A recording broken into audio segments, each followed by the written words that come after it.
comme on arrive de l'extérieur, donc tout le monde, on va aller se laver les mains. Bon, mais il y a la mise en place quand on arrive. Donc, on s'installe, on commence à préparer. Là, les élèves ont hâte, ça va bien. Après ça, on commence la préparation des menus. C'est comme dans une ruche. Tout le monde, là, ça part, tout le monde fait ses choses, tout le monde travaille bien. T'es coupes en morceaux avant. Responsable des pommes de terre, vous pouvez commencer à ramasser les pommes de terre qui sont prêtes. Les pommes de terre, vous devez les couper après les avoir rincées pour que ça cuise plus vite. Même normalement, on va les couper avant de les rincer pour enlever l'amidon. Ils sont tous capables d'éplucher les pommes de terre, de couper des légumes. Ils sont rendus assez habiles. Au début de l'année, c'est juste couper des carottes, ça peut prendre une demi-journée. Il y en a qui n'avaient jamais touché le couteau de leur vie. Donc là, ils commencent à être habiles, à connaître les termes aussi, donc ils sont un peu plus autonomes qu'au début de l'année. Ah ben, faut que je fasse ça. Qu'est-ce que c'est ce truc étrange que tu prépares? Du céleri râle. C'est du céleri râle, ça? Oui. Et ça goûte quoi? Je sais pas, j'ai jamais mangé.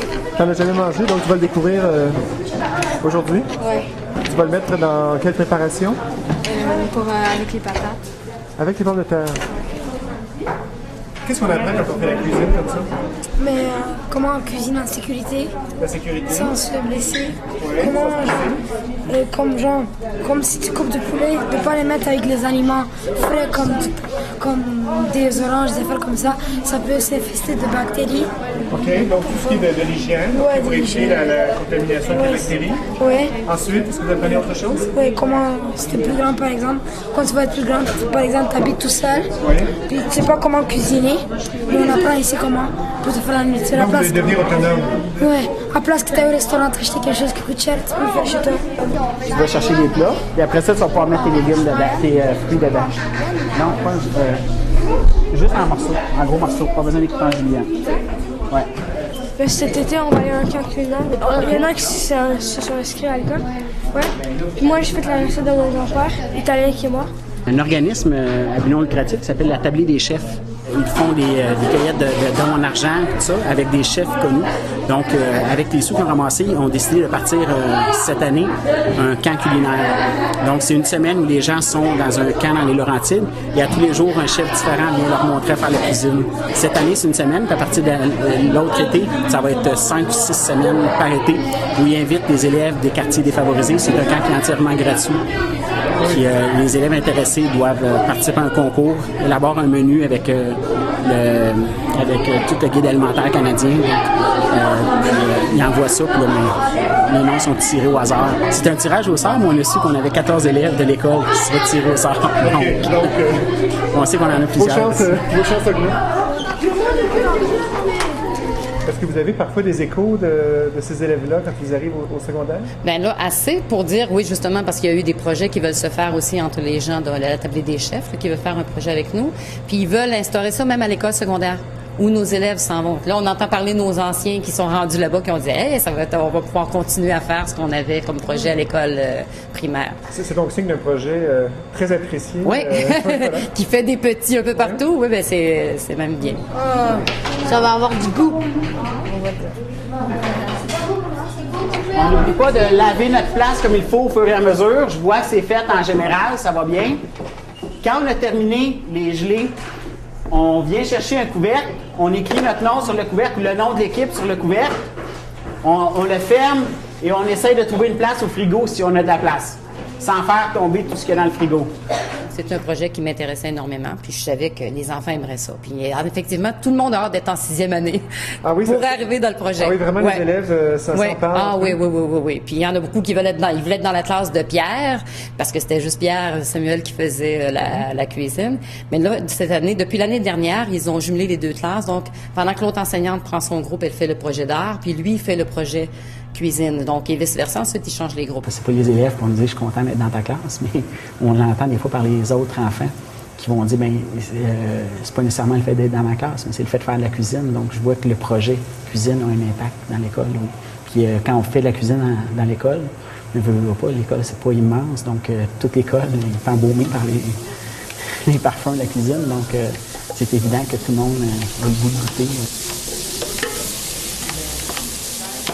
Je vois que la majorité du monde a commencé les oignons. Qu'est-ce qu'on doit faire après les oignons? Donc, on les épluche, On jette tout pour garder notre place propre. Est-ce qu'on a besoin d'être 4 pour couper les oignons? Non? Donc, il y en a 2 qui coupent, 2 qui regardent. Qu'est-ce qu'on fait? Oui? Les autres commencent à préparer les légumes pour la macédoine. Donc, qu'est-ce qu'on doit faire en premier avec les céleris?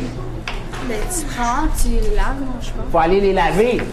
Après ça, tu vas les couper dans le milieu. Donc, on les coupe en longueur, faire des bâtonnets, et ensuite, Ben, tu coupes comme ça. on va couper en dés. Ça va? C'est tellement bon. S'il y en a qui sont intéressés à aller sentir le céleri rave, ceux qui n'ont jamais senti ça, allez à côté des chaudrons qui bouent. Vous allez voir, ça commence à sentir le céleri rave. Ça sent C'est bon. C'est bon. Combien on a besoin de rutabaga pour faire la recette une fois? Oui. Un quart de litre. Combien de fois on fait la recette? Chaque équipe la fait 5 fois. Donc, combien de rutabaga vous allez avoir besoin? Oui? 3, 5. 5 fois quoi? 5 fois un quart, ça fait quoi? 1 et un quart de litre. Un rutabaga, dans les feuilles que je vous ai données, ça donne combien à peu près de millilitres? 500 millilitres. Donc, combien de rutabaga vous allez avoir besoin à peu près? Pourquoi tu me dis ça? Donc, 2 plus un quart. Donc, normalement, on va y aller à peu près. Tu m'as-tu dit 2,5? J'ai compris 2 et quart. OK, ben 2,5, tu avais raison. Mais si on en a des petits, on peut en prendre 3. Si on en a des très gros, il y en a des plus gros, on en prend juste 2. Ça va? Souvent, les élèves vont me dire que les parents ont demandé à leur refaire la recette. Ou, je prends un exemple, on a fait les manicotti un petit peu plus au début de l'année. Puis souvent, les élèves me disent, quand on reçoit de la visite, mes parents me demandent de faire les manicotti.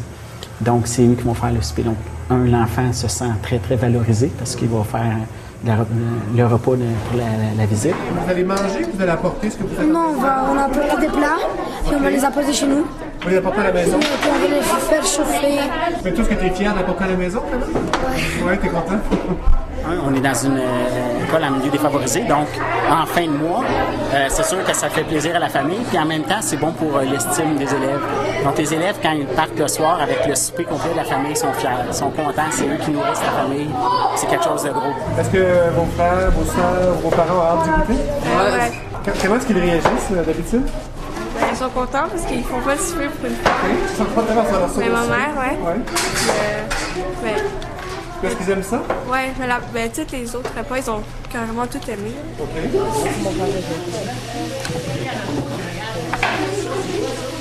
Le financement de tout ça, c'est jamais facile, j'imagine? Non. Ça fait pas partie des budgets réguliers? Non, ça fait pas partie du budget de l'école. La première année, M. Pierre, je me souviens, il y a eu quand même des gens qui en avaient donné de l'argent. Mais par la suite, il a même dû débourser de son propre budget. Donc, on a aidé aussi, l'école à donner des choses.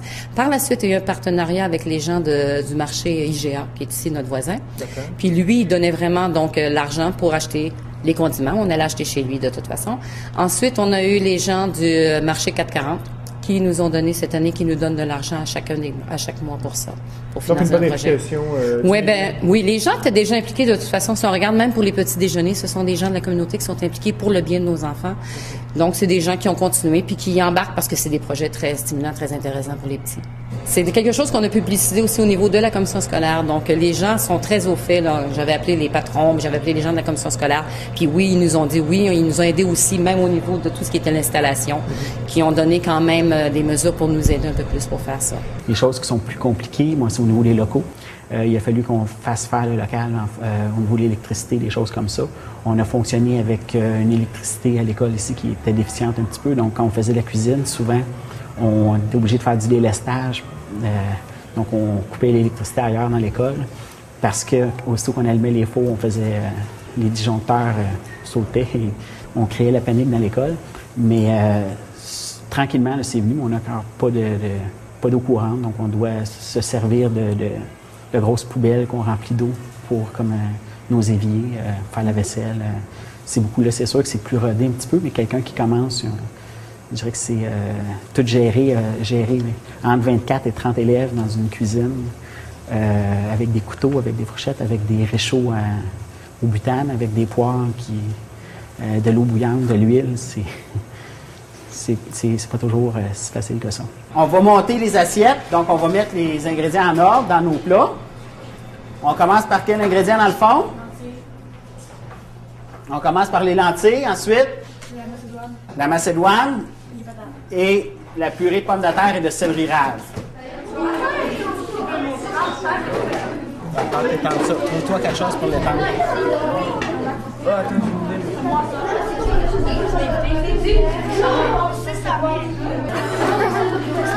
Il n'y a même pas de problème.